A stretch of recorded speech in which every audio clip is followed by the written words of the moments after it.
Hello everyone, welcome to Business Learning School. In this particular video, I'll be talking about debits and credits.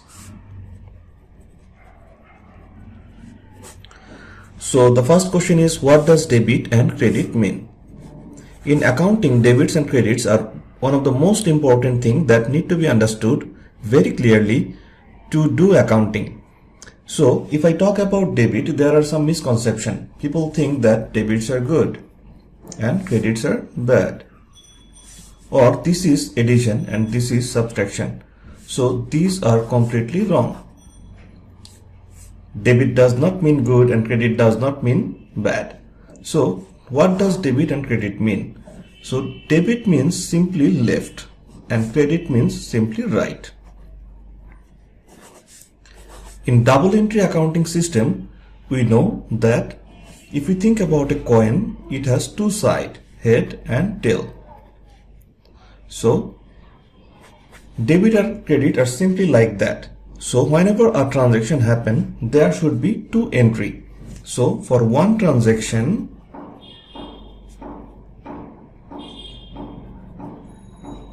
there will be two entry. One is debit and one is credit. So in simple, with DR and CR, these are the short form of debit and credit. That's how we normally indicate debit and credit. So now let's take an example. For example, we are starting a business. We have $10,000 and we are starting a business. So in that case, let's write down the accounting equation, which is assets is equal to liabilities plus owner's equity. So if we invest $10,000 in a business, what will be the effect on that equation? So it will simply say $10,000 worth of asset, we have zero liability, and the owner's equity would be $10,000. So as you can see, the equation is correct here. Now we'll talk about how we can show this in a debit and credit form. So in that case, the cash should be debited by $10,000 and owner's equity should be credited by $10,000. So as you can see, on the cash side, I wrote down $10,000 on the left side. So this has been debited, and on the right side it has been credited. Now let me show you how you can indicate that what should be debited and what should be credited. So let's write down the formula again. Assets is equal to liability plus owner's equity. So on the left side, asset can be in different forms like cash, accounts receivable, or machineries, or furniture, anything. So on the left side, if it is increased, it will be debited. On the right side, if it increase, it will be credited. So for example, if there is an increase in liability, it will be credited. If there is an increase in owner's equity like this, it will be credited.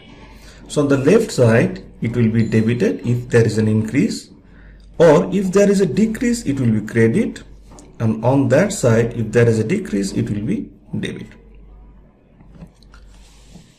Maybe you are finding it complicated.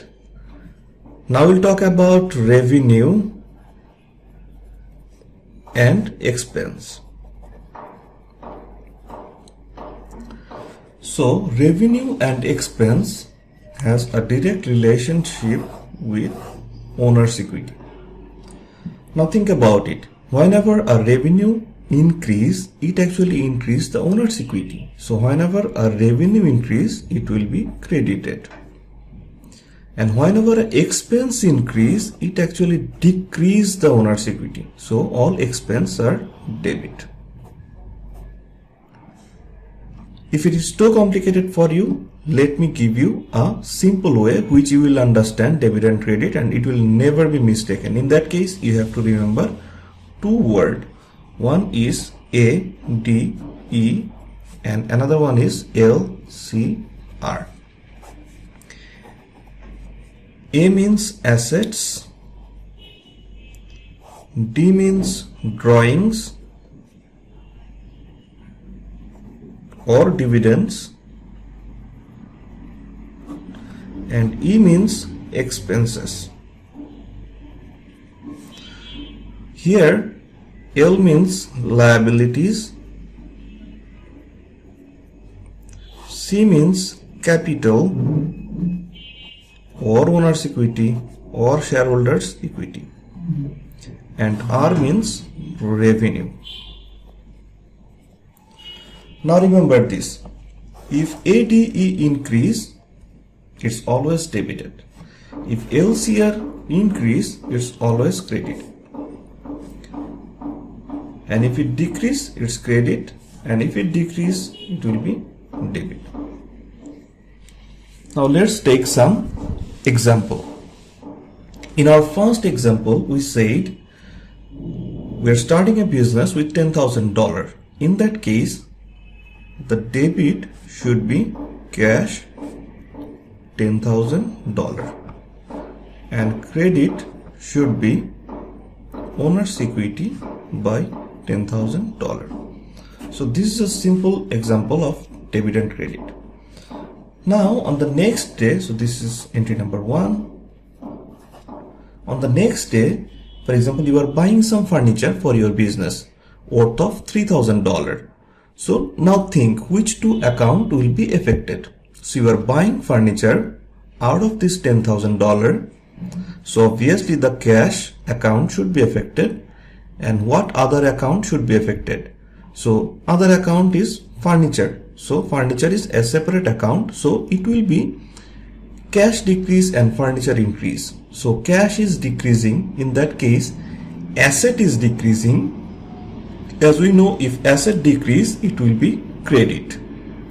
And if asset increase, it will be a debit. So debit should be furniture by $3,000 and credit should be cash by $3,000. Now let me show you in a T account how it affects a T account. So let's draw a cash T account, a owner's equity T account, a furniture T account. So initially we started the business with $10,000.